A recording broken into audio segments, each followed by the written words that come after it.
Thank you for listening to this. This is unofficial, not sanctioned by Disney.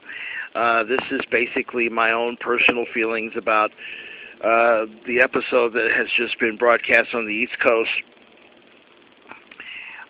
based solely on tweets and on recaps that I have found in this particular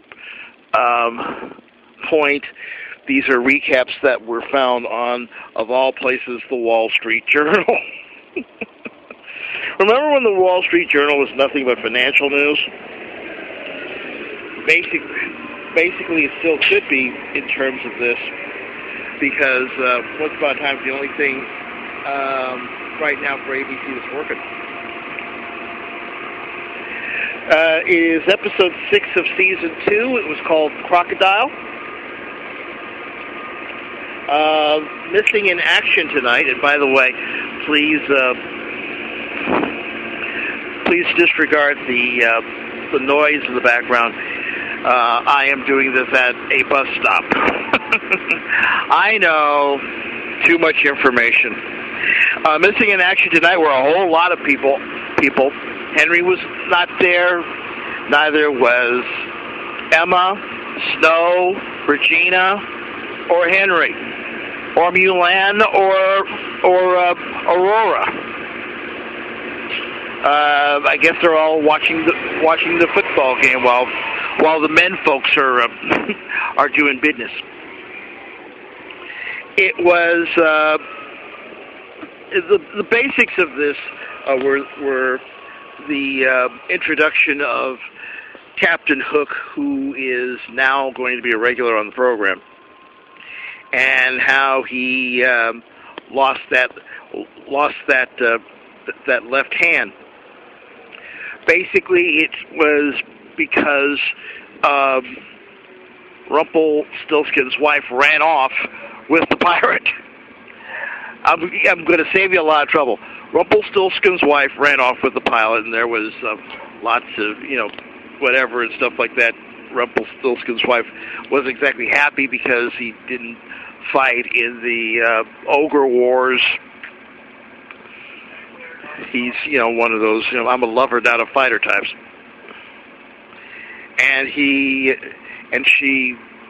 I don't know if it was true love, true lust, or the Stockholm Syndrome, but that's what happened. Also, there was female bonding with,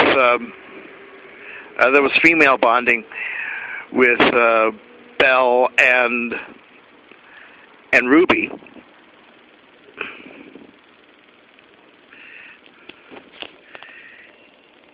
And really not much else, except we saw a softer side of Mr. Gold, whose first name still has not been mentioned, by the way.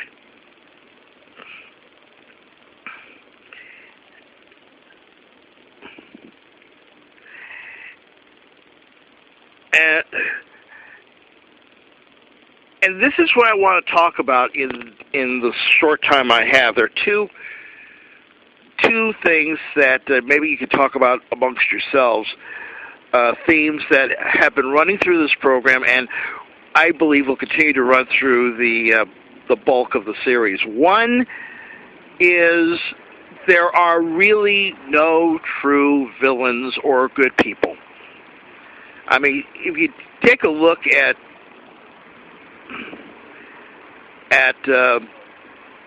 Who's Who, Prince Charming's an imposter. Snow White is a thief, and she's done a few other things and almost wound up being a murderess. Rumpelstiltskin, you kind of are starting to get a feel for him. Little Red Riding Hood is also the wolf. There's conflict there. And, of course, Regina is evil, but not that evil, because she's evil because her evil mother killed the love of her life, and that's how all this sort of stuff is happening. So one of the threads I'm seeing through all this is that there's not everyone is evil and not everyone is good. And a lot of this has been seen through the prism of a little boy who still believes in evil and good. And there are no dividing lines. By the end of season 3, this kid's going to be a very, very confused kid, especially with the possibility of finding out who his father is. He's not a war hero. We know that much. And there's really not that much we know about Emma. And I have a funny feeling we're going to find out that Emma is not, we know that she's not really pure as the driven snow. We may find out that there's a lot more villain in Emma than we think. Remember what Emma told Regina back in season 1 when Regina says, "You have no idea what I can do." Emma says, "You have no idea what I can do." And that means to me that Emma has done some stuff in the past that maybe she's not proud of, but she probably has a dark place that she would not be adverse to going to if she felt the need. But she's the White Knight. So I have a funny feeling when everything finally goes down, we won't know who to root for. Do we root for Snow White? Do we root for the evil queen? Which brings me to the other thing that I want to talk about, and that is redemption. I have been saying to most of the fan fiction community that I've fallen in with, that as much as everybody wants to put everybody into the Enchanted Forest, it's not Fairy Tale Land, folks. It's not FTL. It's the Enchanted Forest, and I don't even know if that's the official name. I think there is something about Storybrooke that makes it a place of redemption. I mean, think about it. Here's a woman who gave up her kid, who spent time in jail, who has bounced around from place to place, no home, didn't want to stay in one place for one time, for whatever reason, no roots, no responsibility. Now she's sheriff. Regina, evil queen, bloodthirsty, blah, blah, blah, blah, blah. But now finds Henry. Now she really wants to show that she's not as evil as Henry thinks. Redemption. Both Snow White and James have their own stories. And they're all both trying to find redemption in and of themselves. I would assume especially James because of his backstory. And obviously, Rumpelstiltskin wants to find redemption in the eyes of Belle. There are so many stories here that shout out, will this person be redeemed? And it would be very, very interesting as we see that Cora is about to become more involved in these stories to find out what Cora's backstory is. Is Cora truly as evil as she's made out to be? Or will we see that even she is worthy of redemption? Tonight, a lot of people were going awe over things that Gold did in terms of Belle. I'm not going to tell you what it is because you probably have not seen the program. I'm not going to spoil all of it. I probably spoiled a little bit of it, but I'm not exactly a big fan of keeping spoilers.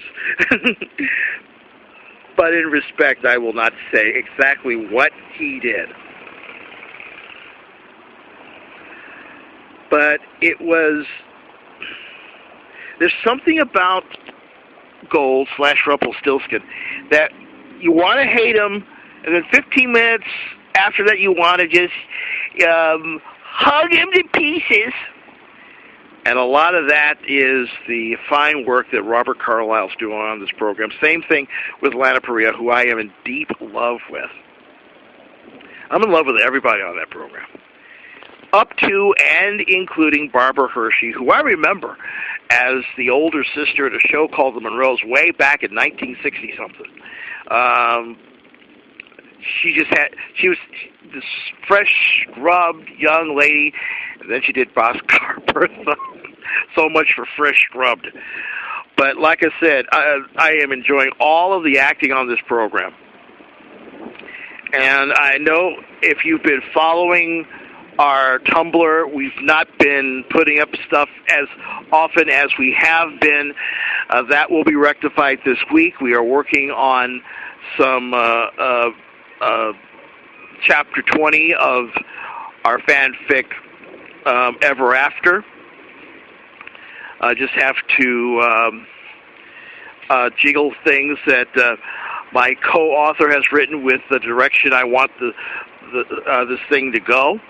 But her name is Holly, and she is an incredibly brilliant writer. She's on Twitter at HOLLZ2283. If you want to hook up with her, please do. Especially if your first name is Lana and your last name is Parrilla. Anyway, if you want to hook up with us, our Tumblr is Storybrook with an E, StoryBrookDailyMirror.tumblr.com. You can go there. And hopefully we'll have a place where we can put stuff up so you can support the program in more ways than just say, thank you very much for posting the audio. But we will have this audio up in about, I'd say, it's 7 o'clock. It should be up by about 9 o'clock tonight. And that's basically it.